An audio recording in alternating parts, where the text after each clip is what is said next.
The Mayo Experience. Mayo Experience. Mayo Experience. Mayo Experience.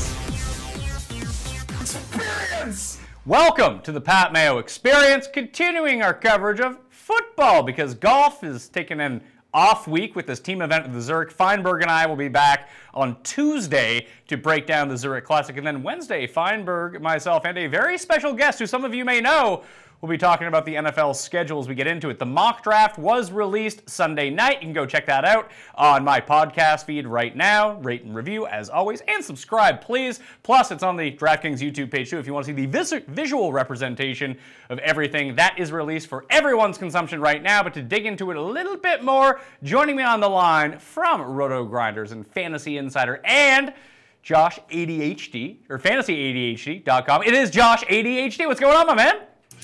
Oh, not a whole lot, Pat. How you been? Listen, it's a grind. I mean, now that football is getting inserted back into the mix, I got to slow down on the golf coverage a little bit. This worked out perfectly for me with the NFL draft coinciding with like the 1 week no one cares about golf. So I thank the gods for that. Yeah, it was pretty kind of DraftKings not to give us a contest this week, even though it was, to me, it was a really cool opportunity for them to, you know, put up something special, kind of like they did for the match play. But I guess they opted out, decided it was too much work for their data team and their coders. So, oh well, their loss, I suppose. Well, I mean, you could probably speak to this much better than I can. Like the coding that would go into like combining people together, well, it seems like it should just be such an easy thing. Like going in and replacing all those like functions within the app and everything like that. It would take a long time, wouldn't it? Without knowing how they structure their pricing algorithms specifically, I can't really say with any honesty, but I know how I would go about it. And I think it would be pretty simple compared to what they're already doing. And maybe just taking, you know, maybe this week instead of 50K salary cap, you do 100K salary cap.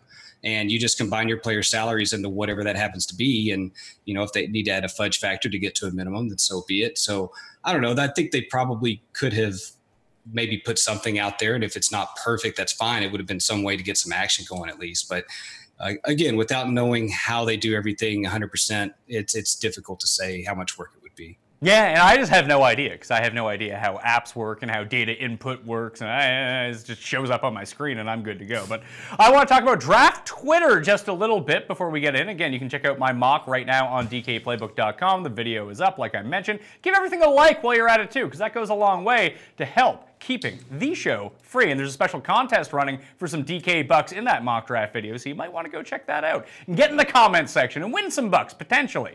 But I've had it enough with Draft Twitter. Like, it's, and I even saw this after releasing the mock. Like, the mock was supposed to be fun, and people, like, get triggered over, oh, you have this guy going here? How dare you? Like, I know where people are going. I've heard rumors, but, like, even experts per se, like, everyone's a draft expert, apparently, and everyone has, like, concrete 100% takes. There's no leniency whatsoever that goes along with it. Like, what's the point of being so upset about something that's going to have a result in 4 days anyway?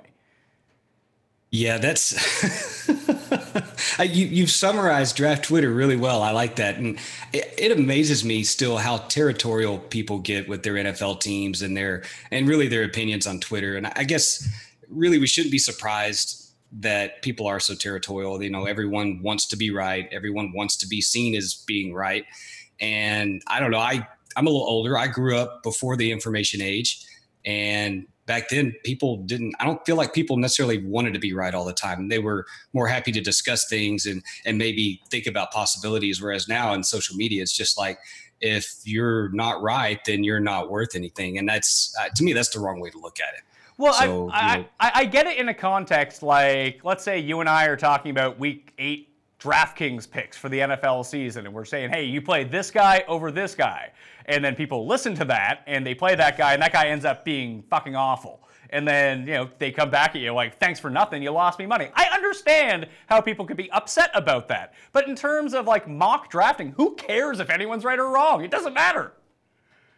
Yeah, I agree with that. I mean, I don't know many people that bet on the draft. I mean, I've seen a lot of props out there for players being picked at X position, and while some of that looks enticing to wager any money on, it's otherwise it's just I guess an exercise in fantasy, really. It's just like, okay, well, what could happen and what might happen? And well, let's think about what happens in X, Y, Z takes place. And to me, it's just fun to think about possibilities and what teams might look like with certain players on there.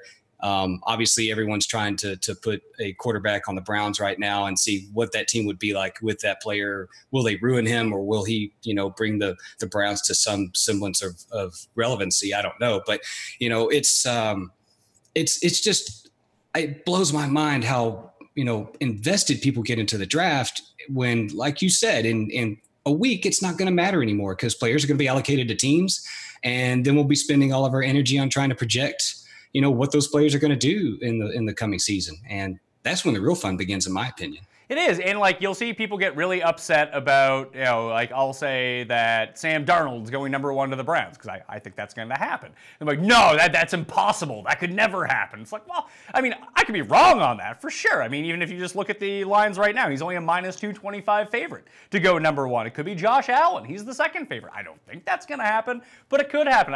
It seems like a lot of wasted calories getting just furious about this stuff. And then the thing that people will be more upset about is after the draft is over, or Friday morning when someone tries to get a first round review out, that people will be upset about teams' draft grades. That doesn't even make sense either. Who cares? Yeah, the draft grades always crack me up, and I don't understand the exercise to begin with. How can you possibly grade a draft the day after it completes and have any idea what's really going to happen? Especially considering that NFL teams don't have much success drafting successfully. That's kind of a mouthful in a weird way, but they're not very successful year on year with their drafts. And you can even look at the best teams and look right now at the Eagles and the Patriots, and even they have their struggles in the draft. I think that's why you've seen some of the shift toward investing their draft assets in actual players that are already in the NFL that maybe have some upside and haven't been used as well as, one team thinks they could be used if they were, traded to them. So assigning a draft grade, that's something I would never want to do. It's just like, what's the point? Exactly what you said. What's the point? It doesn't make any sense. And let's go spend their energy doing something else, which is, predicting things that we think we can predict rather than rating something and putting it on social media for people to argue about. But I guess the latter of those is what makes, that was what makes money. That's what get clicks, right? Is controversy and not necessarily analysis. Well, I want to get into who actually has some decent analysis when it comes to this stuff and who are people to listen to, but it's a lot like when you do your Yahoo or ESPN or CBS draft for fantasy, and then right after the draft, it'll spit out oh, you got a C+ draft grade. People are, and then people start fighting about that. They'll email the site. I've seen it. People will email the site, my team is better than that. It's calm down just a little bit. The results will come out over the next 17 weeks, I promise you, and you can figure it out from there. But in terms of actual people who do good work on Twitter and do good work on the web in general, or even TV, Evan Silva tweeted this out the other day, some people really don't like Mike Mayock all that much, but he's been really good when, in terms of accuracy, because he waits until the very end, for one thing, to put out a mock draft, so he has most of the information. He's not doing it, someone like me, putting something out a week in advance just to make sure I can catch up to the same amount of clicks, which I'll never even get into the same ballpark of, but having it out for longer for me works better for me. For Mike Mayock, everyone is just tuning in to see what he has to say. He's on the draft broadcast. But he's been really good of all the really TV guys, but of the guys on the web, who are some people that you enjoy to follow for just real analysis? Even just, especially because Josh Allen has become such a highly debated prospect coming into the draft, and people are using a certain set of metrics to say, oh, well, he's going to be garbage, and then other people are, they're giving him the eye test, or they're using specific ones being well, he has the same completion rate as Dan Marino did when he came out. It's well, football's a little bit different now than it was 30 years ago. So who are some guys that you enjoy to follow because you like their analysis? Yeah, I think Greg Cosell is probably my favorite. And I think what I appreciate about him is his experience and his level-headedness in evaluating draft prospects. He posts a lot on his Twitter account, his actual draft evaluations for players. And, he goes through a process that I think is very, I won't say unique, but I think is very thorough, and it really helps me a lot in forming an opinion on a prospect. Not that I trust him 100% with his evaluations, but it gives me something to think about that maybe I didn't think about before. So, he looks at the strengths of a player, the weaknesses of a player, which are, those are super common between all the draft analysts. And then the main thing I look at with Cosell is his explanation of the transition to the NFL, that process for every player, and talks about, maybe the style of offense that player needs to be in to succeed, the things that he'll need to work on in order to succeed at the next level in the pros. And those are the items really that interest me the most, because every player has strengths and weaknesses, and a lot of them have the same strengths and weaknesses, but their path to becoming a productive, successful pro, that's really what the focus should be on going forward for any of the players that these teams are looking at. So I really like him. A couple of the guys that I kind of keep up with that are really interesting to me, young guys. One is, I think it's Charles McDonald. He goes by 4Verts, and I really like his analysis. And also his buddy, Justice Mosqueda, and I think he goes by Jumosq, Jumosq on Twitter. And both of those guys, they're really young guys, but they have a very good head on their shoulders. They understand the NFL. They understand the transition from college to the pros and what players need to do. And they don't really hide their feelings on guys. And I like that. It's they won't come straight out and trash a player, but what they will say is, this, while teams are valuing this player at X position because of, what they think this skill set is, it's not going to translate, and here's why. I like that kind of analysis, and it's refreshing to see guys kind of thrive on Twitter because of it. Another gentleman that's kind of come on the scene really strong this spring is Elliot Christ, and he goes by Elliot Christ on Twitter, and he's started his own podcast this spring, and I think he's up to like 60 or 70 different evaluations that he's podcasted about with different folks throughout the spring. And I think he's done a really good job so far as inserting himself into the analyst scene as a new analyst, but bringing some really poignant, considerate thoughts to the table about players and their evaluations, how they may transition to the pros as well. So those 4 guys I've been watching a lot this spring, just to mix experience and then newcomer, and try to get some fresh thoughts in my head as well. Yeah, some guys that I like to pay attention to just because they have a different perspective than sort of the chain of everything that comes out. One person latches onto something, and then 50 other people just go all in on the same take, and now there's groupthink at play. But Jason Braddock is someone that I really like. I had Matt Kelly on my show, and he's got a lot of hot takes, but he's a very smart guy, and he's not afraid to throw it out there all at the same time. And Matt Waldman as well, and Matt Harmon, should I say too. And Matt Harmon does the reception perception, and we've seen a takeover a little bit, at least on my feed. I'm sure it's different for everyone because we choose to follow certain people,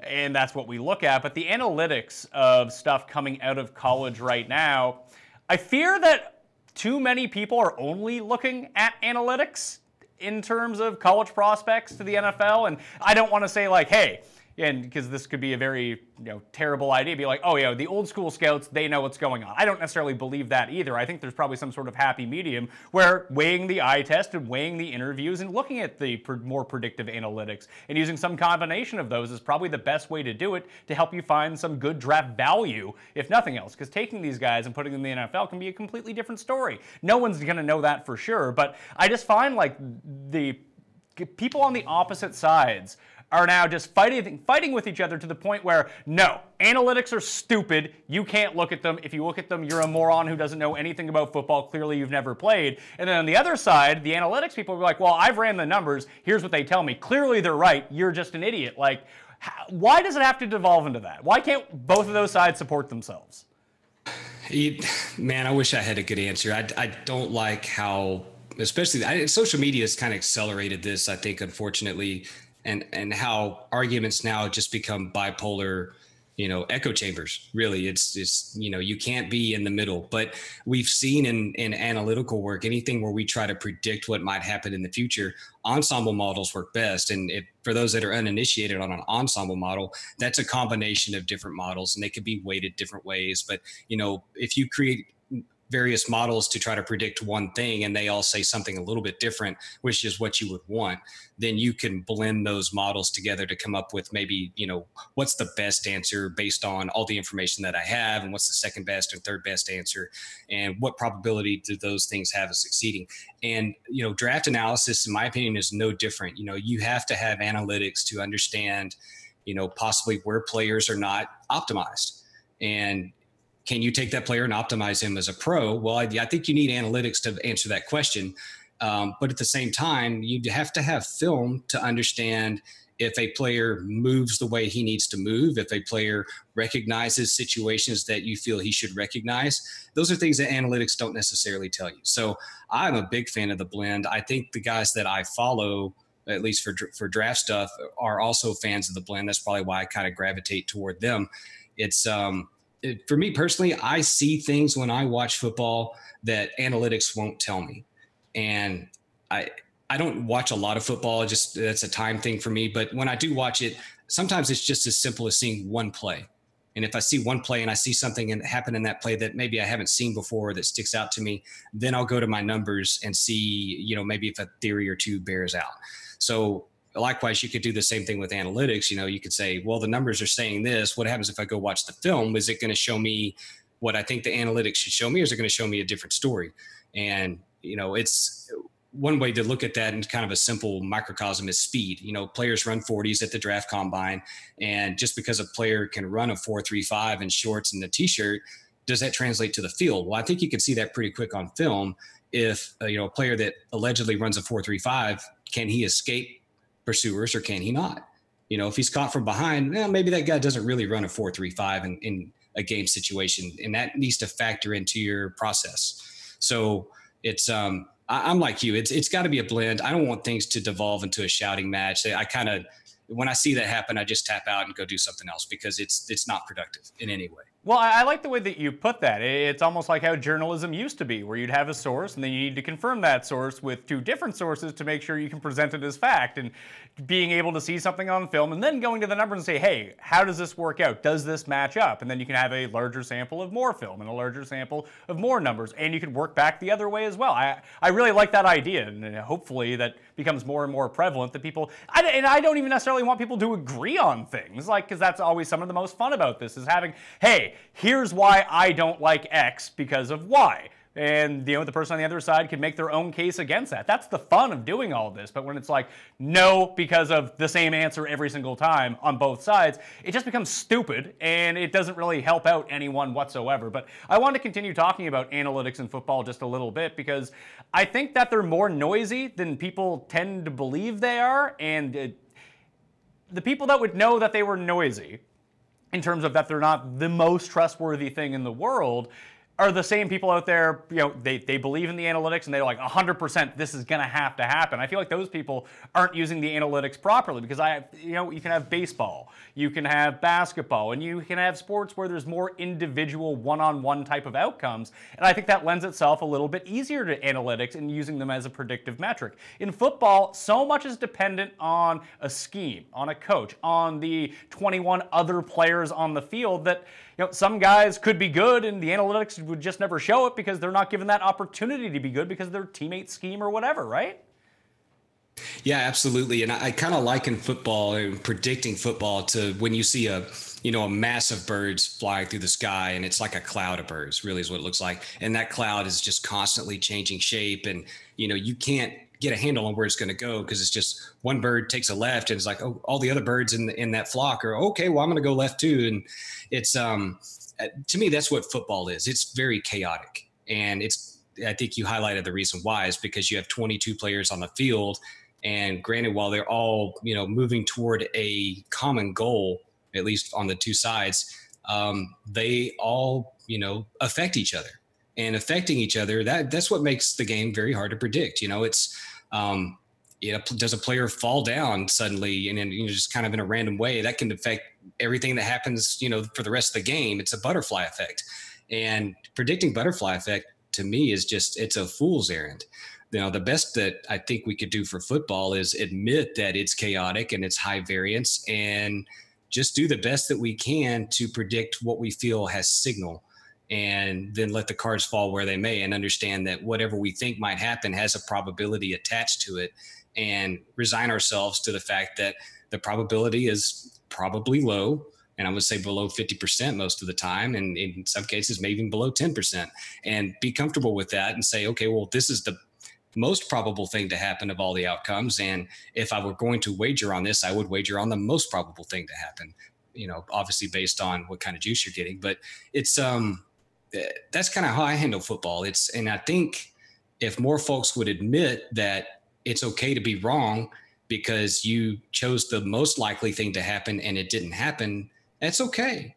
I mean, we're wrong all the time. I'm happy to be wrong all the time. And I'll tell people that, I think this will happen and I would assign this probability to it. So if it doesn't happen, then okay, well, we'll assume one of the other things happened that we had a smaller probability. And that's the way the world works. Yeah, and you can even take certain examples like you mentioned, like a player falling down, or you could just have a situation where an offensive guard gets away with a hold and it doesn't get called. And that opens up a giant play. And when we go back and we look at the numbers from that day, hey, that could be a 60-yard play which swung the game one way. If that hold is called, it never happens, and boom, it never shows up. Plus, you have the human element into everything. And again, when you're dealing with baseball, you have a pitcher and you have a hitter.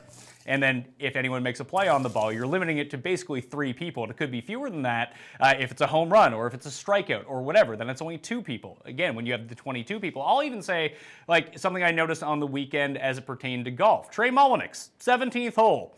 I went up and looked up his numbers because, hey, I needed the guy to win. He didn't win. And what did he do? He chunked a chip, which was a pretty easy chip, and cost himself the tournament. And right before I was looking, I was like, what's the probability of Trey Mullinax getting up and down here and making birdie? At least giving himself a 10-foot putt for a birdie. Well, I looked at his around the green numbers over the past 4 rounds on this specific course.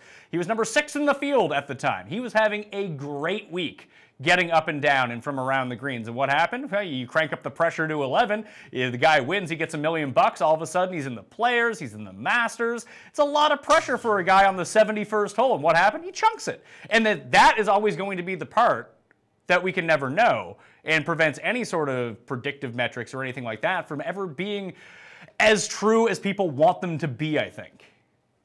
Yeah, I agree with that 100%. For golf, it's especially prescient, player psychology. And these are things that we really can't weigh, not without having insider information, which is tough to get your hands on unless you know all of the right people. And football's the same way. There is that element. You mentioned, holding calls and whatnot. We've got, 22 players. We didn't account for, the zebra crew, who is also very subjective in how they handle their approach and oftentimes get things wrong. And then you have, no telling how many people in New York interjecting themselves into the equation to make a decision one way or another on the result of a play. So it's we keep adding layers of complexity to what we're attempting to predict, and anyone expecting to have any kind of reasonable assurance that something is going to happen, I just think they're falsely informed, and I think they're not doing their readers or their subscribers any justice saying confidently, yes, this will happen, put your money on it. And I guess they're just going to have to be ready to bear the arrows on the backside of that if it doesn't happen. And their readers are trusting them that something will happen. Well, let's get into the draft and talk quarterbacks a little bit, because that's the only subject that matters to anybody at this point. Who's the best quarterback? Who's going to be good? Who's going to be bad? Are you with the rest of the internet that you're out on Josh Allen? I don't think I'm out on him, but what I will say is this: he's got a cannon for an arm. He's an excellent athlete. I see some concerning things in his game based on, a lot of the draft analysis that I've read and the little bit that I watched him. I didn't watch a lot of prospect video, but I watched a little bit of him just to see what the hubbub was about. And in the right system, in playing for the right coach, I think he could be a star. But I think his path to stardom is a lot more tumultuous than some of the other prospects around him. I'll say that. Do you have a favorite of this group? I don't think so.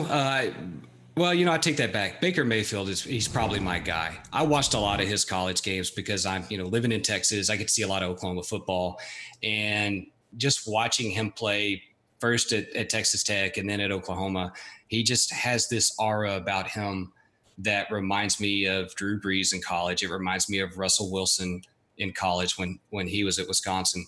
And while he may not be as good athletically as those players, I see him make plays within the frame of his offense that are plays that he should make at the pro level and plays he can make at the pro level. And the thing for me with Mayfield that I see, and I posted about this on Twitter last week, was that when I watch him play, his ability to subconsciously process where everybody on the field will be in half a second is marvelous to me. And that's something I would look for in a quarterback is, not necessarily can they make all the throws, but can they make all the throws on time? And all of his throws, for the most part, are on time and accurate.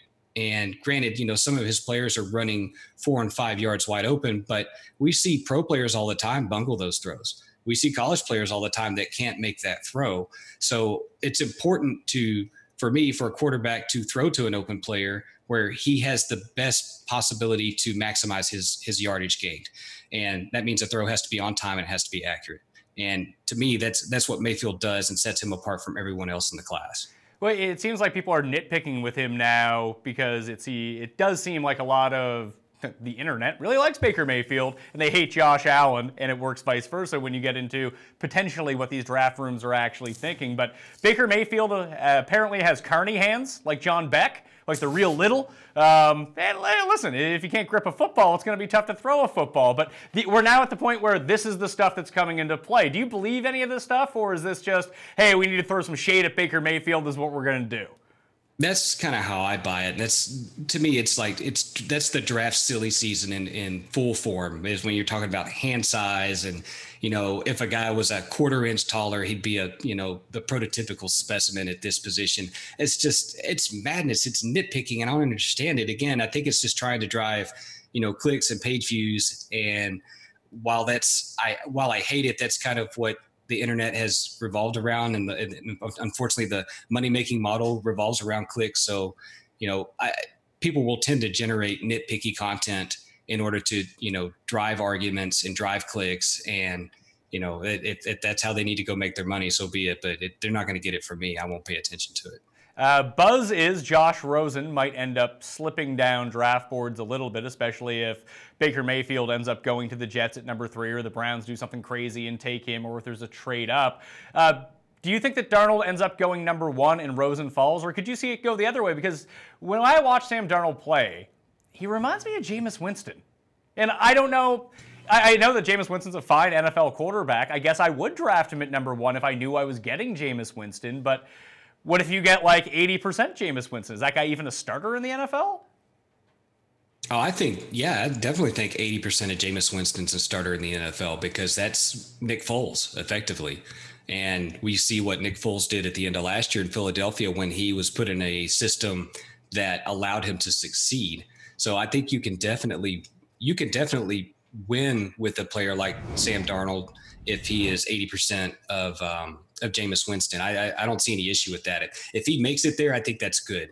Now, granted, a lot of people are going to look at Jameis Winston to say, well, the jury's out on him. He was bad last year. He was hurt. He didn't do what was expected of him given the offensive weapons around him. And, I would say counter to that argument is, yeah, but look at who was running the team. Look who the coach was. Are we really sure that guy knows how to maximize offensive talent? Or was he just a guy that got attached to some hot players that made him look good and got him a job? And, maybe the book's not out on this certain coach yet. So I think you can handle it a lot of ways. But yeah, if you got 80% of Jameis Winston's ability in a quarterback at the number 1 pick, I think you would take that, especially if you consider him to be a 8 to 10 year starter in the league. If you could get that guy at number 1, I think you take it every time. Well, I guess the whole thing would be if you draft Sam Darnold, then don't pair him up with Dirk Cutter, and you're good to go. Bingo. With Josh Rosen, this is one of the parts that I hate about the draft. When we start, I know I just made a comp, but I feel like Jameis Winston, it's someone in the league right now who's, an average, could be really good, was a former number 1 pick. There's a lot of logical stuff that can go along with it. But when people start talking about Josh Rosen now, it's everywhere. They're like, oh, he's Aaron Rodgers of this year. It's like, there's no way that he's Aaron Rodgers. Can we come up with like a more realistic comp?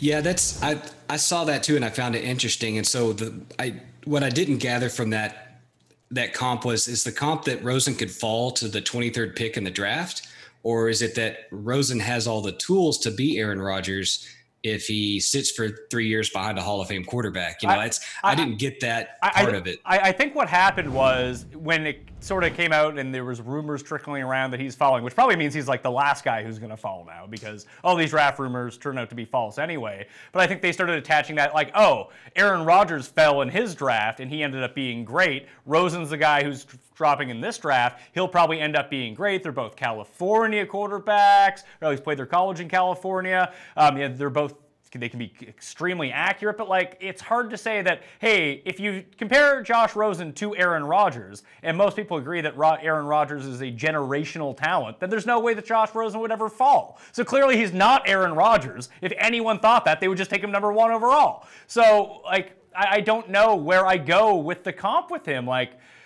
it's tough to say. Could he be Aaron Rodgers? Probably not. Who's the next level down who's like Aaron Rodgers? Russell Wilson? And he's probably not going to be as good as Russell Wilson. So then we go below that, and like, is he just Josh Rosen? Do we let him be Josh Rosen and see how well he does? Like, this is the part of draft Twitter that I really hate in the draft analysis anyway. Like, when I try to learn more about these guys, I can watch them as much as possible. There are clearly smarter people and better people at being analyzing and breaking this stuff down.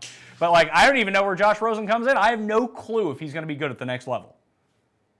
Yeah, I buy that. And you say you hate that part of draft Twitter. I do too, where everyone has to make an analogy like, well, this player is going to be this player in the pros. And I think you hit the nail on the head is we don't know that. I mean, why can't he just be himself? If forced into a box and have a gun held to my head and told to compare Josh Rosen to somebody, I would say, okay, well, what if he's Alex Smith in his career? Would you take that? Would you take him with a top 5 pick? And after 5 years in the league, I think you'd say, hell no, I wouldn't take Josh Rosen if he's going to be Alex Smith after 5 years. But after 10 years of Alex Smith, you say, hell yeah, I'll take that because he's turned into a very productive starter who in the right system will, basically curate a playoff team and maybe get you pretty deep depending on how things turn out. So I would say, so far as analogies are concerned, I don't want to really compare Rosen to anybody. I think you have the right idea and just let these guys be themselves. And maybe he could just be the first Josh Rosen and we'd be done with it. Like I mentioned, when I say compare Darnold to Jameis Winston, it's only from the aspect of this is a really big quarterback who has accuracy issues and doesn't seem to be too afraid to turn the ball over, at least at the college level, that if we translate that into the pros, I mean, that's a lot what Jameis did in college, and that's a lot what Jameis does in the pros. So that type of player, I'm not saying he's going to be Jameis Winston. Clearly, they're very different players in some aspects, but I think that part, the actual throwing, even throwing the ball high all the time, which works for Jameis Winston because he has, except for Deshaun Jackson, has super tall receivers that, hey, Cam Newton does the same thing. When you have giants out there on the field, throw it high, they can go up and get it. So that makes a lot of sense to me. The last one I wanted to talk about was Lamar Jackson just a little bit because, he's getting the Michael Vick comps now. And, he's a better passer than Michael Vick. Well, Michael Vick was a pretty good passer. I think people forget that. The guy had a cannon of an arm. And with him, we're so far removed from when Vick came into the league that clearly he's grown up and watched Vic play. Systems have changed over time. Like when Vic came in and he was in college, he just ran over everybody. No one could figure out how to stop him because no one had ever seen anyone like him before. Now there's been a generation of, not at the level of Michael Vick's, but that style of quarterback that defense can adjust to that now. And I think that actually helps Lamar Jackson a little bit in separating himself from some of these other prospects because clearly he's very good. He was very good in college. He can throw. He can run. He seems to be very good at not getting hit, too, which is kind of key when it comes down to all of this and keeping yourself healthy. What do you think the probability would be that he turns out to be the best quarterback of this class? Like 10%?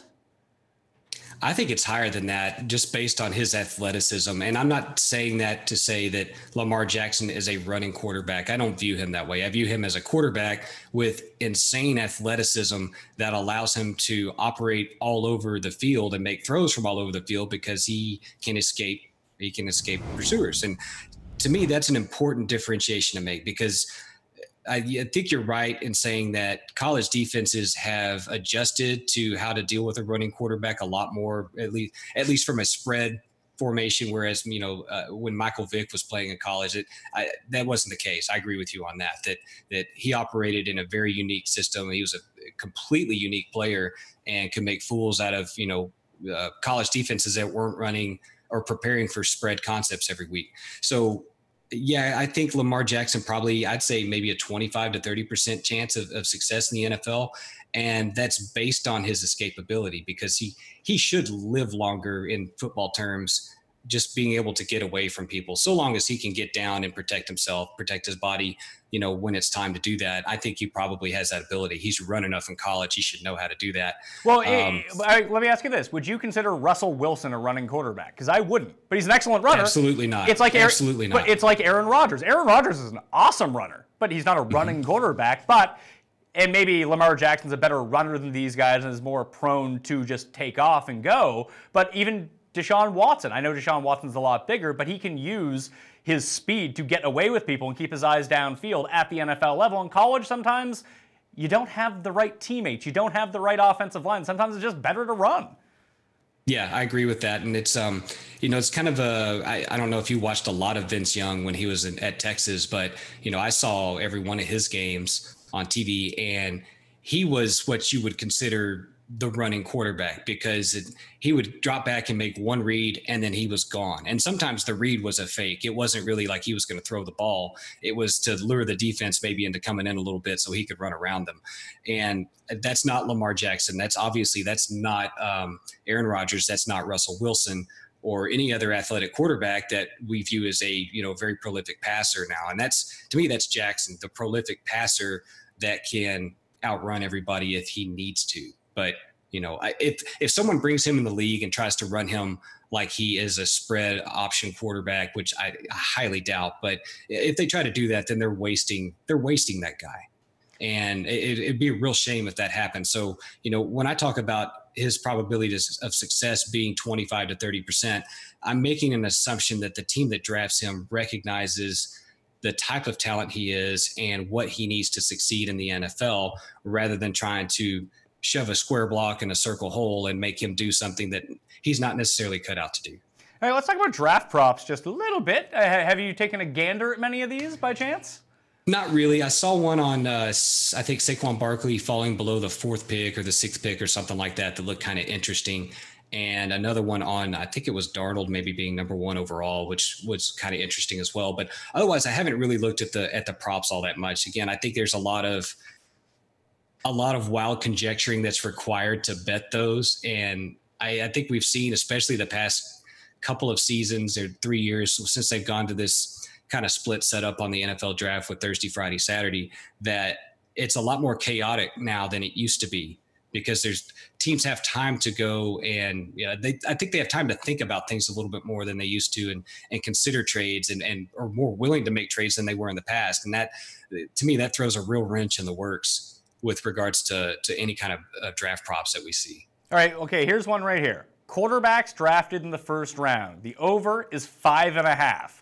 Would you go over or under? Because it's paying substantial juice. It's almost 2-1 to bet it to go over. And then you have to think, does Mason Rudolph end up going in the first round, or does one of these guys end up falling out and Rudolph comes in and you still only get to 5? Or you can bet the under, which is minus 250. I think that it's going to be over. I do. Man, I'm really tempted to say that's going to be under 5.5. Yeah, so you would get it all. I think it all depends. I mean, do we think that the big 5 guys all go? Like, do you envision a scenario where Rosen or Lamar Jackson falls out of the first round? I don't. Do you? No, I don't either. So then do you think, does Lamar Jackson fall low enough or Rosen fall low enough that he ends up to the Patriots at the 23rd pick? Because if he doesn't, do you then think the Patriots take Mason Rudolph at the 31st pick?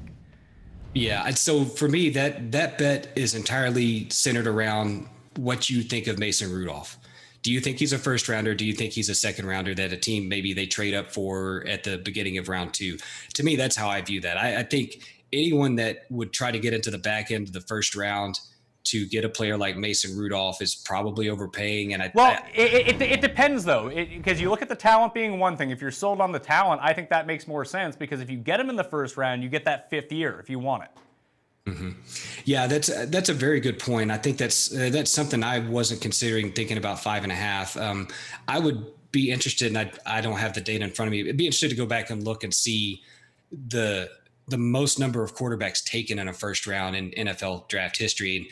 And just spitballing right now, I'm guessing maybe the 83 draft, the Marino draft, might be the draft where we would have seen something like that. Otherwise, I think the most probably, and I'm spitballing this too, is maybe 4 in history. So for them to get to 6, you're wagering on, many possessions being suppressed from a talent perspective that teams don't feel like they want to spend on that. And, they talk about the wide receiver class being poor this year, and, running back is deep. So those guys will probably have their prices suppressed a little bit. And it's just, I have a really hard time believing that 6 quarterbacks go in the first round when so many teams have so many needs that they will probably try to play a little bit of chicken on Rudolph or whoever they view as a second round talent and see, maybe take the best of that bunch.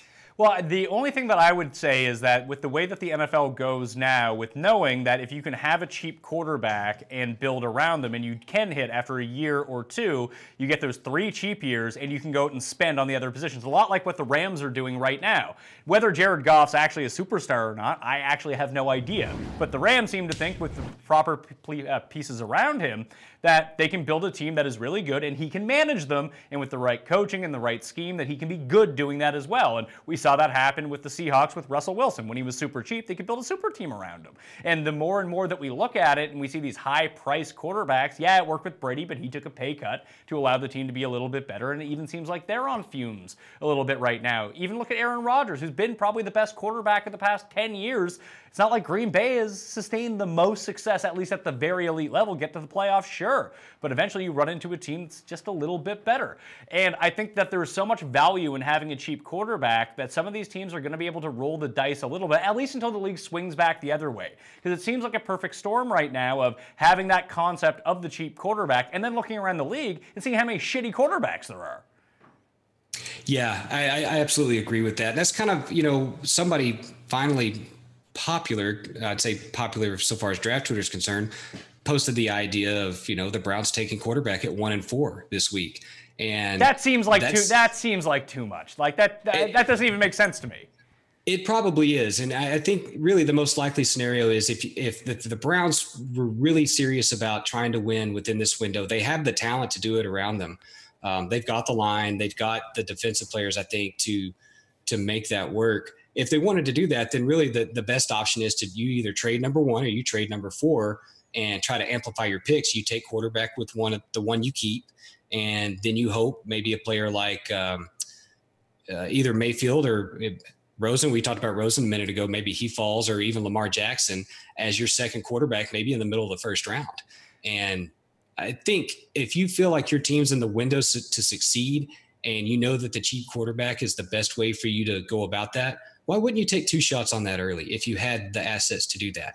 It's maybe 1 and 4 is a bit much to pay. I kind of agree with that, but you've got 1 and 4. You can definitely trade one of those because there are some QB thirsty teams out there, and I think you would have an opportunity to win within a window with 2 highly drafted quarterbacks, and kind of take advantage of what you got, because without a quarterback, that team sunk. And I don't know if necessarily for Cleveland's case, at least, if Taylor's the answer for Super Bowl winning quarterback. He probably could be. We haven't seen that really come to fruition yet in Buffalo, but it'd be fun to see. But it's I don't know. I don't know if 5.5 quarterbacks are going to be, or sorry, 6 quarterbacks are going to go in the first round. That's just a lot of guys to go. Well, in my opinion. Well, even to hit on the 2 QBs, I think 1 and 4 is just not feasible. That's probably not going to happen. Even if they trade back and get the 16th pick or 17th pick, I don't think they would do that either. I think the only situation where they end up drafting 2 quarterbacks, they go with a quarterback at 1 or 4,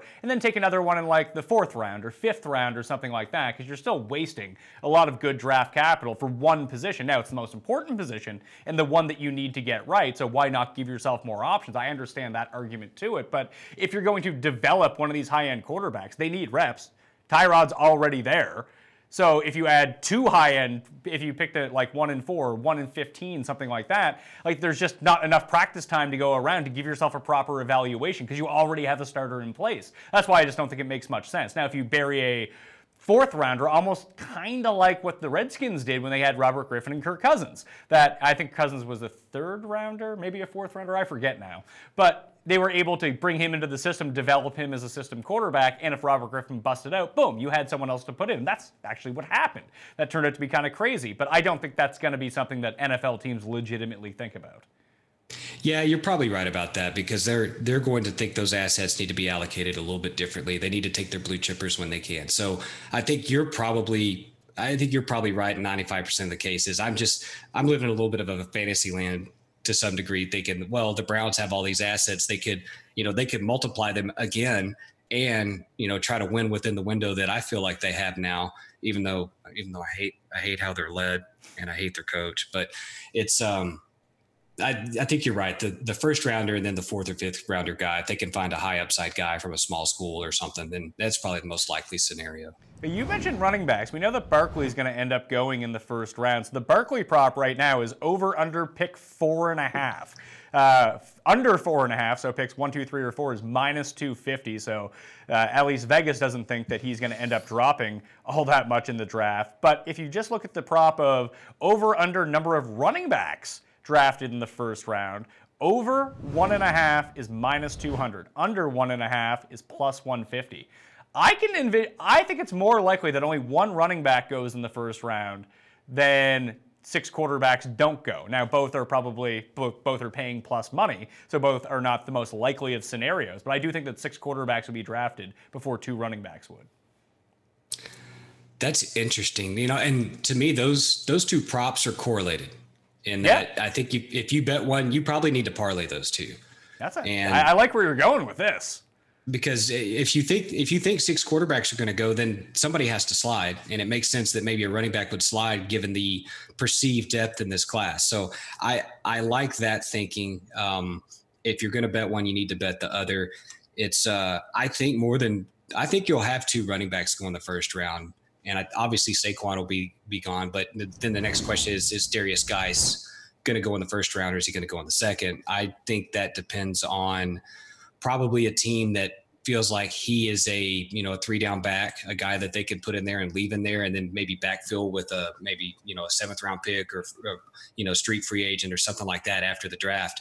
There's going to be plenty of those guys out there. And if you look at teams that could potentially take Darius Geis in the first round, obviously Philadelphia has been floated as a potential landing spot, as well as New England.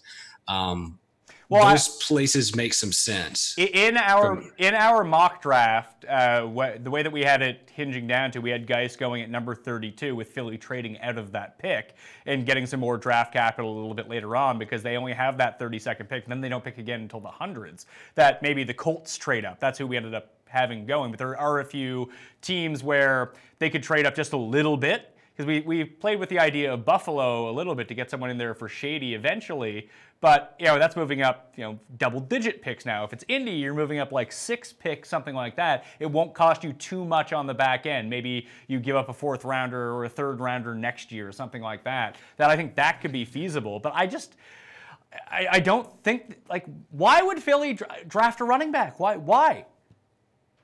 Yeah, I think that's an interesting question, is why would Philly draft a running back? And I personally don't think they will do that, but they've surprised me so far. And if they view him as another window player, if you will, like they do Wentz, then it makes maybe some sense to have him, because Jay, I think he's only on a 1-year deal at this point, and they have some other guys there. They have Corey Clement, and they have I can't remember who the other back is at this time, and it makes some sense maybe for them to take a player like that if they think that he's a 5-year player for them. So they have a 5th-year option they could pick up at the end of the first on him.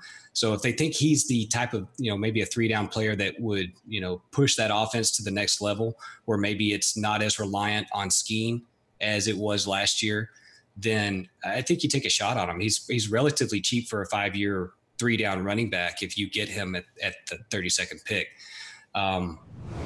I try to think of some other teams that could use a player like that. I mean, I think Carolina could certainly use him, but they tend to take defensive players really early, so that may not work, obviously. But they have a new regime in place, so I don't know. Maybe they've changed their tune a little bit.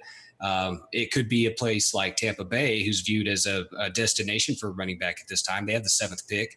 It's entirely possible they trade out of 7 and hope to get guys in the mid-teens. So I think there's a lot of flexibility. That's a really interesting one, is Tampa Bay, because maybe they move up to that 32nd pick or they do trade back. That's a scenario. I didn't even think about that scenario, but that's one that could be in play there for guys. Yeah, and it's really similar to what you mentioned for Indianapolis. Again, we're looking at teams that have an apparent hole at running back that makes sense for, what's considered a blue chip running back to insert themselves. Indianapolis, Tampa Bay, I think Carolina kind of needs that player, even though they have McCaffrey. And then, if the Jets, or not the Jets, but if the Giants decide to, take a quarterback at 2, then maybe they're a team that trades up into the end of the first round to get guys on that Thursday night. So it's, I think there's just so much flexibility and fluidity in personnel situations right now that I would have no issue betting the over on that 1.5. See, I still like the under, especially if Barkley doesn't go number 2 to the Giants and he starts falling, because maybe Indy scoops him up at 6, maybe Tampa Bay scoops him up at 7. It just takes one of those people off the board to draft, to come up and get guys. Yeah, if you bet the under, that's what you're betting on, is him slipping to the late single digits. Or Philly has a player in mind at 32 that's not a running back and they don't want to trade the pick, and then all of a sudden he doesn't go there and boom, then it hits the under as well. Micah Fitzpatrick is a really interesting player to me because he has no position, yet he seems to be incredibly talented. Do you think that someone will gamble that early on his talent, or will he end up falling? We had him mock number 10 to the Raiders, just because Gruden can, he's a grinder, put him anywhere on the field, he'll be good to go. But right now, when I look at Micah Fitzpatrick, it's over under 13.5. The under pays -138. I think he goes in the first 13 picks. I think that's probably a pretty good guess too. To me, I would look at who's picking in those spots, and you really and probably really you're looking at from pick 6 to 13. And you look at those defenses and you pose the question, does that defensive coordinator know what to do with a positionless player? Can they create the money backer like the Cardinals had a few years ago? And I can't remember the player's name off the top of my head. Honey Badger? But, not the Honey Badger. No, they had, what was his name? He was basically too small for linebacker and too big for safety. Deion Buchanan. It was Deion Buchanan. So, he's kind of like that blend between a safety and a linebacker that could effectively play both spots if you needed like a nickel personnel all the time. And he offered a lot of stuff on that defense that, traditional linebacker, traditional safety wouldn't be able to do because of his athleticism. So if you think there's a team in that range that can take a player like Fitzpatrick and make him productive in a, just kind of a hybrid scheme, then I think you certainly would look at betting under 13.5. Otherwise, I would probably say he's going to slip a little bit later because he's positionless, and a lot of folks in the NFL don't know what to do with players that they have to be creative with. Last guy I wanted to go to here, and we'll go back to Lamar Jackson. His over-under is 17.5. I think he goes before that. I think someone just jumps up and gets him. I agree with that totally. So I think there's a possibility that Rosen slips past Jackson, to be honest. I don't think that's the right thing to do, but I think it's certainly possible that happens. Somebody comes up for Jackson because they view his athleticism as a truly elite aspect of his game, and foregoes another quarterback for him. So I at 17.5, I like the under on that. Yeah, the 17.5 under pays plus money right now too. It's plus 120. So I guess Vegas disagrees that someone's just gonna be like, boom. I do think, and we made fun of this on the mock draft show, and then people got very triggered by it. But Matt Kelly said, hey, he played for the Louisville Cardinals. Let's put him on the Arizona Cardinals. He doesn't even change his social media, but they do need a quarterback. I don't think Sam Bradford is the answer in Arizona. Like, why not put him there?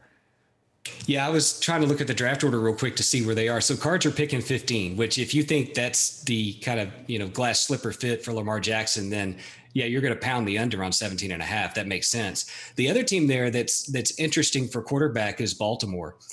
Baltimore's not too terribly far from Louisville, so you could almost view Lamar Jackson as a kind of a regional player for them. So maybe kind of help draw some fan interest if they take him. I think Baltimore needs a quarterback. Not that Joe Flacco's terrible. He's kind of bad, but I think that he is a product of his receivers more than most quarterbacks. And but Jackson makes a lot of sense in Baltimore. The teams that are around him, I've seen Jackson mock to the Chargers a bit, and they're at 17.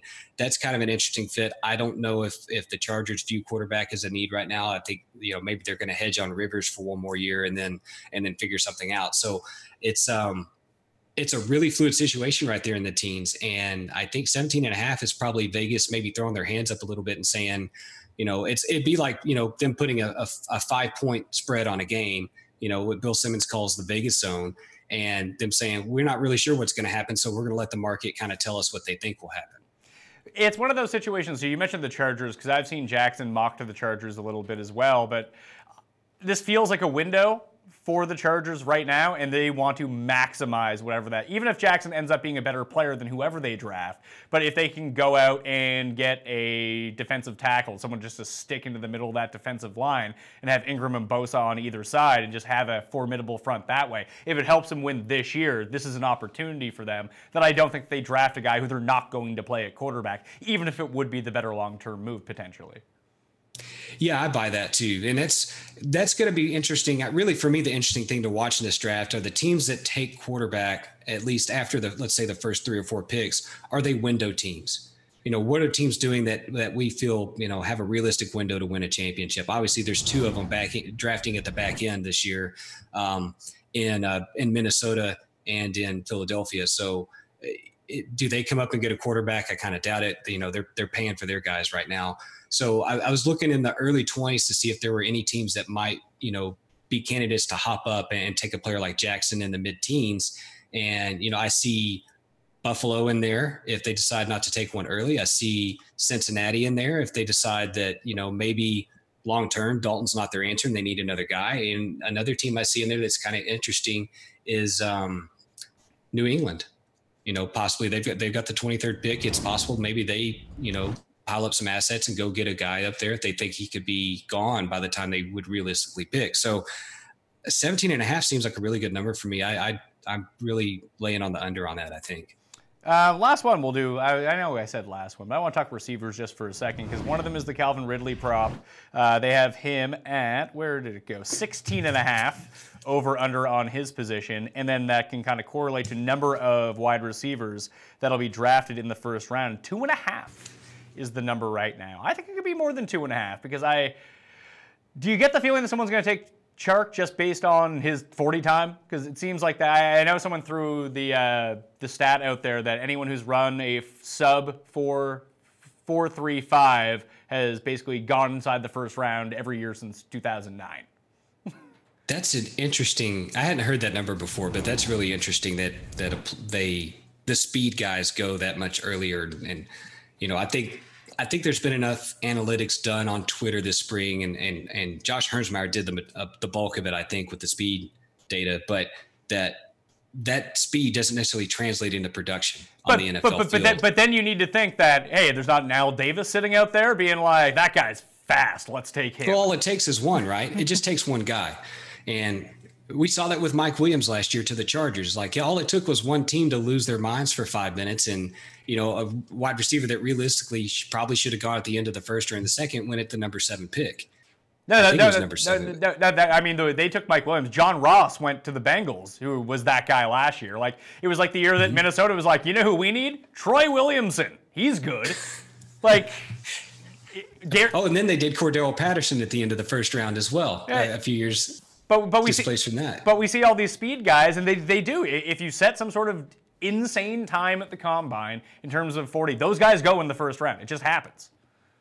Yeah. So if we're looking at wide receivers, and what's the prop on over under on number of receivers right now? You said 4.5. It's 2.5, and the over is paying plus 110.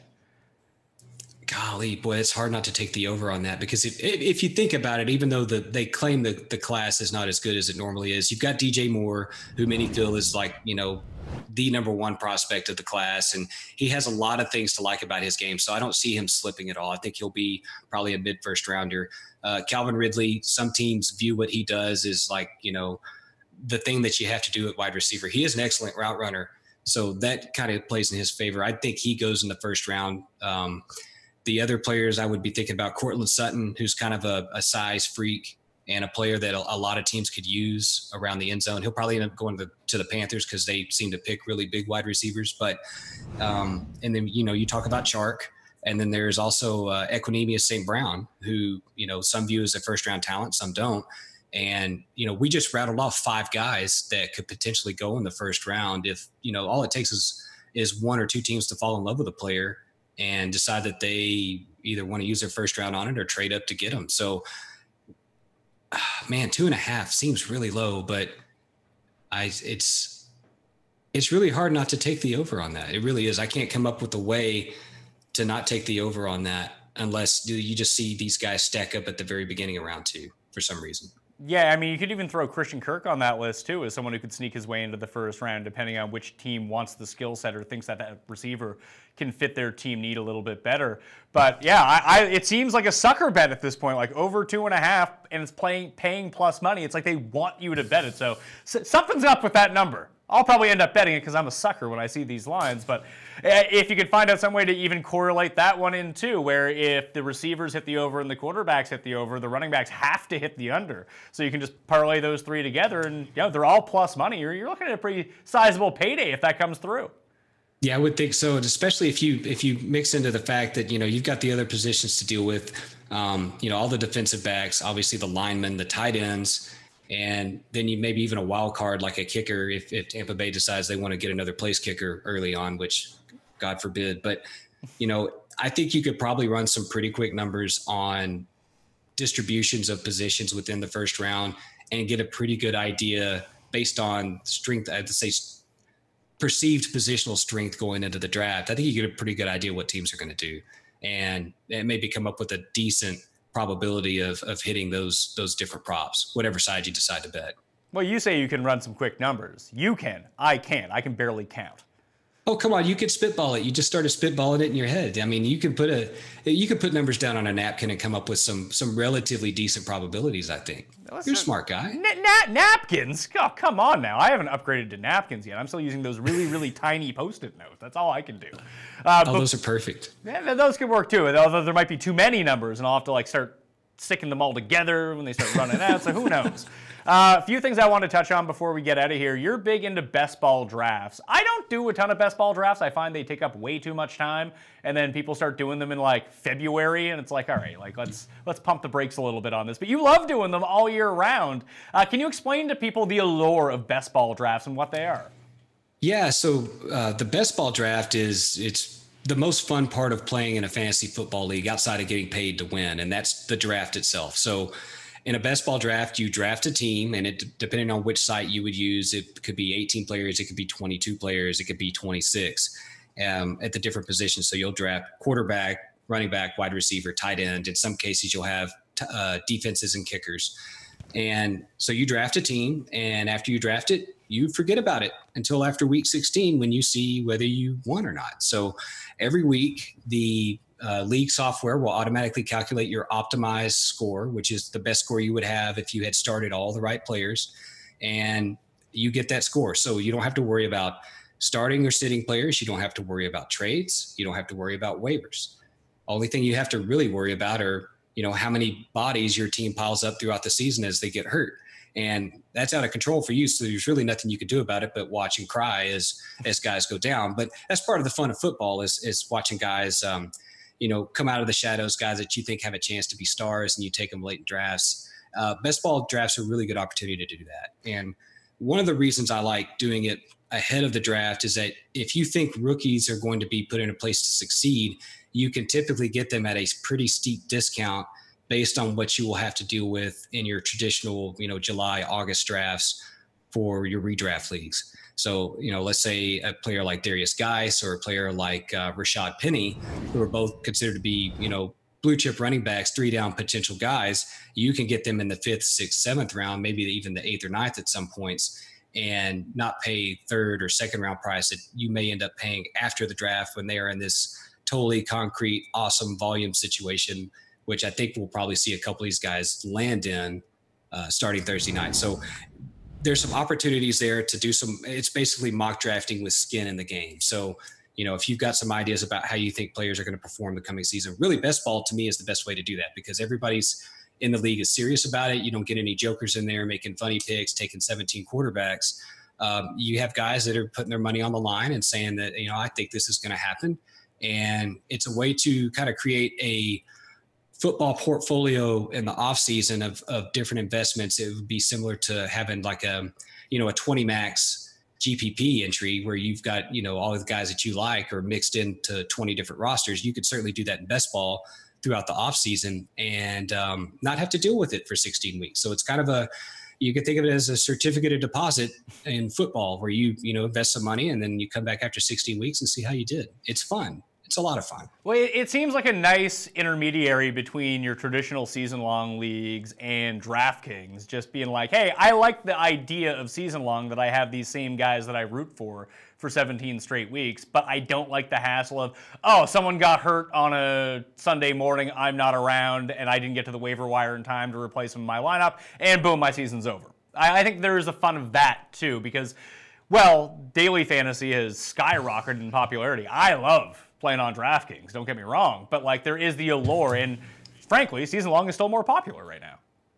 Yeah, and I think it's it'll probably continue to be the most popular format, but for me, I've gotten out of almost every single one of my season long leagues because the week to week grind of dealing with the roster and doing waivers, to me it's a headache, and I kind of tapped out on the time required to put that in because I'm putting more time in to studying and researching my DFS lineups for the weekend.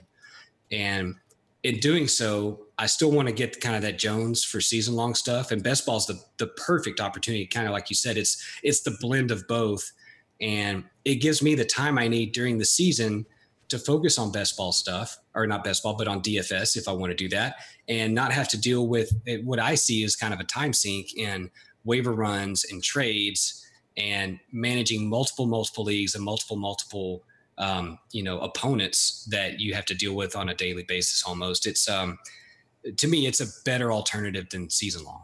Well, the way that, I think it was 4 or 5 years ago, I played 49 season-long teams. And holy cow. And just couldn't keep up with it. It was too much. And I was doing live shows on Sunday mornings, which made things extra tricky when I'd be breaking news on the show and trying to put a fantasy spin on it. And then during commercial breaks, trying to change up all my teams and trying to remember which had which on it. So I've really pared that back. I still have my long-time season-long league that I have with my friends. I still think that season long, for just friends that not super high, some stakes and mainly bragging rights. Season long is always going to be a lot of fun for that because you have those head-to-head matchups. You can text shit to people during the week. There's always fun that goes along with that. But random season long leagues against people I don't know, especially if they're for big money leagues, I'd rather just play. I'd rather take that money, invest it into a week of DraftKings, and just go on my way with that.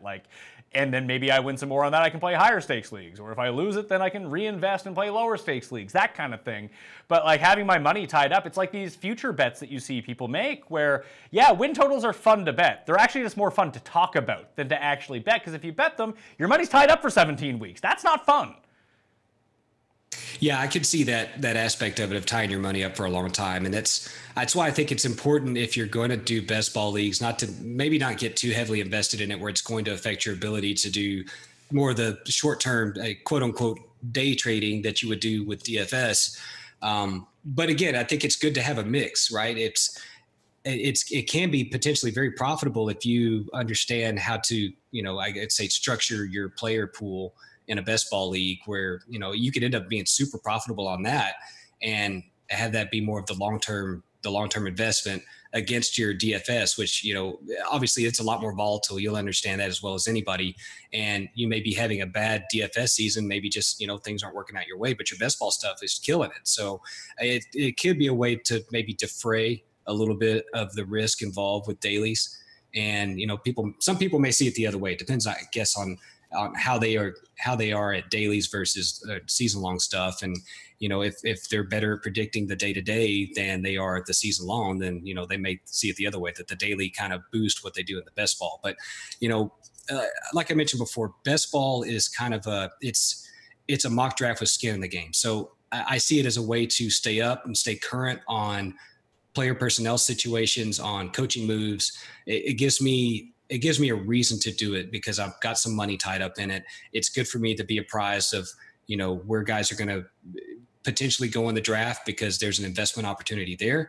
And likewise, after the draft, there's another investment opportunity in guys that may be viewed as a low potential situation or a low probability of success, but it may have the opportunity to win you all of your leagues if you just happen to hit on them. That's, you look at guys like last year, you have Kareem Hunt and Alvin Kamara. And, anybody that had those guys on their team had like probably a 30 to 40% chance of winning their league just because of where they could invest in them. So it's, those opportunities are there. It's a good opportunity to win some money and have some fun doing something you'd probably be doing anyway.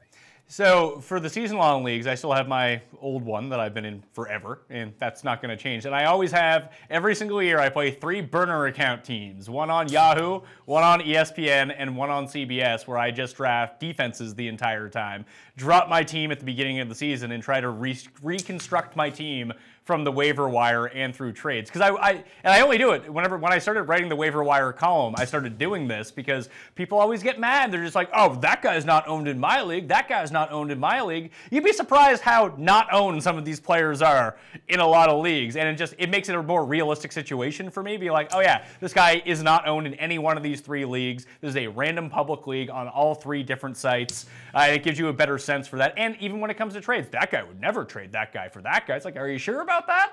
Why don't you throw it out there? Maybe like the one guy in your league that you always trade with wouldn't take him. Hey, maybe someone else will. Maybe a random person would. So I think it's always fun to do that kind of thing. But in the early best ball drafts that you're seeing right now, in terms of the first round, that's a rough go. Eddie Murphy was not kind to me on that one. The ESP is working. Eddie Murphy didn't want to hear what I had to say, and he doesn't want to hear about your best ball ADPs so far. But who's going at the beginning of these? It's crazy right now. It's just after last year, running back has been getting slammed in these best ball drafts. You're seeing upwards of 20 running backs in some cases go in the first 2 rounds, which is just mind blowing to me, especially based on the last 2 years when zero RB was in vogue and guys were just basically letting, especially like 2016, you would see a lot of running backs slip into the 3rd, 4th round, guys that were probably legit 1st or 2nd round talents that would slip away. And then last year you started to see, running back was the first 3 positions taken in the draft, bar none, and then you'd see maybe 5 go in the first round. This year, you're seeing 8 to 9 running backs in the first round and maybe another 8 to 9 running backs in the second round. So people are slamming running back right now. And I think it's an excellent opportunity if you want to be contrarian to take elite wide receivers, guys like Julio Jones, guys like Odell Beckham Jr. You can get them at the end of the first round right now, which is unheard of.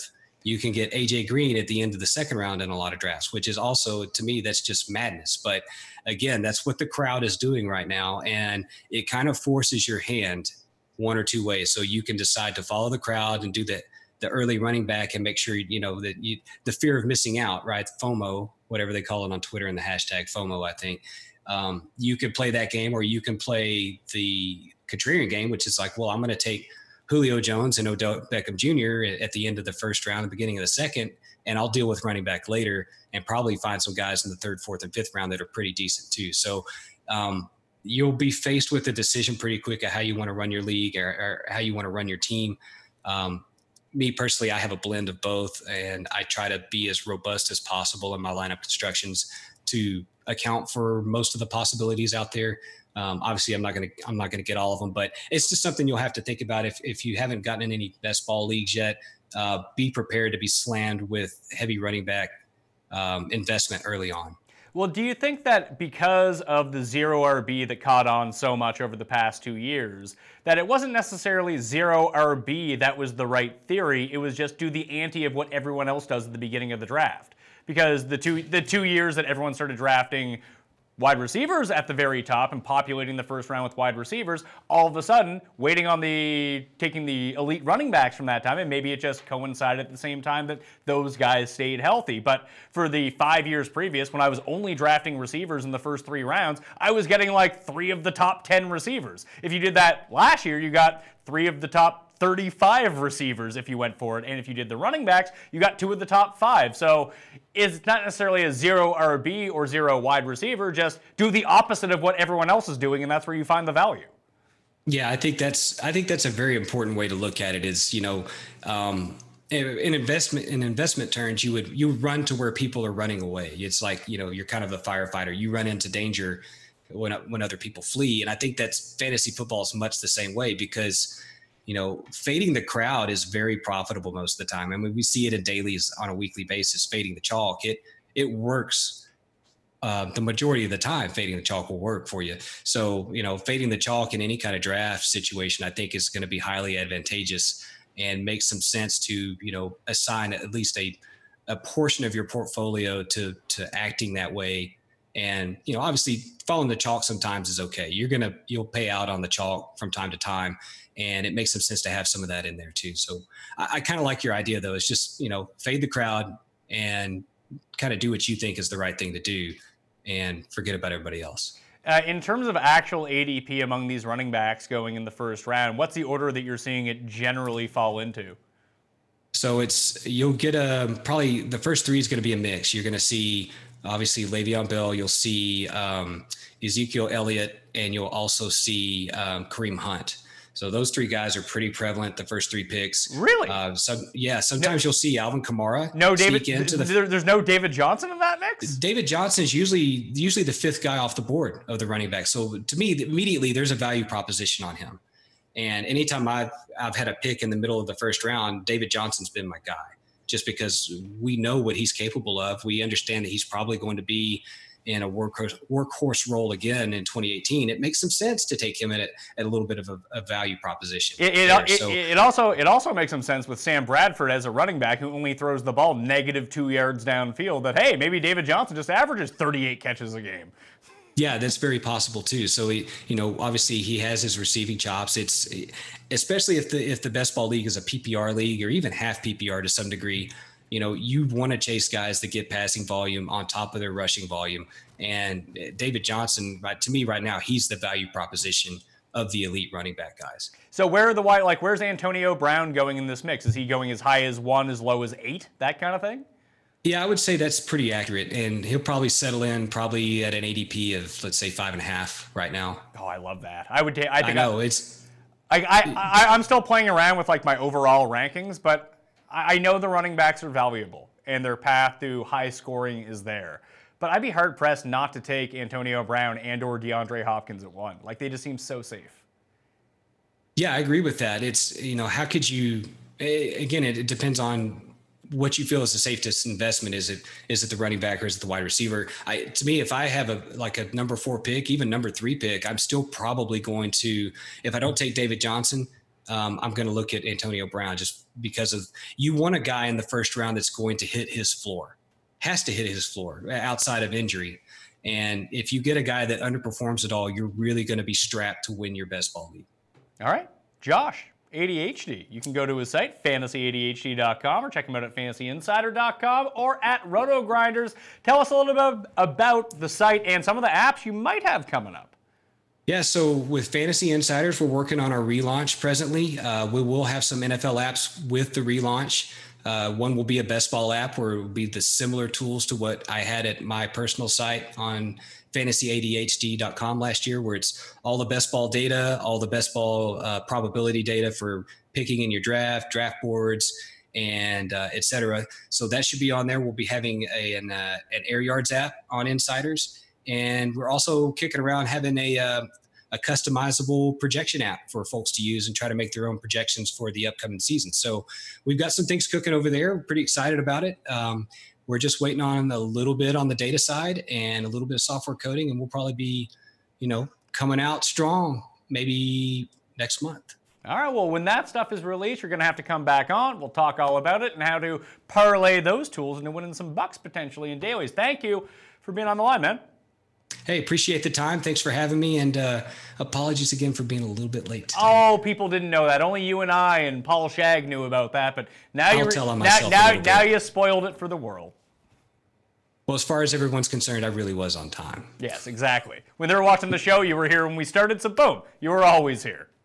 Beautiful. All right. Perfect. I'm Pat Mayo. You can follow me on Twitter, Instagram, and Facebook at the PME. Give the episode a like, subscribe, and rate the podcast, and that'll do it. Hope you enjoyed some draft talk. I'm Pat Mayo. I'll see you next time. Pat Mayo Experience! Experience!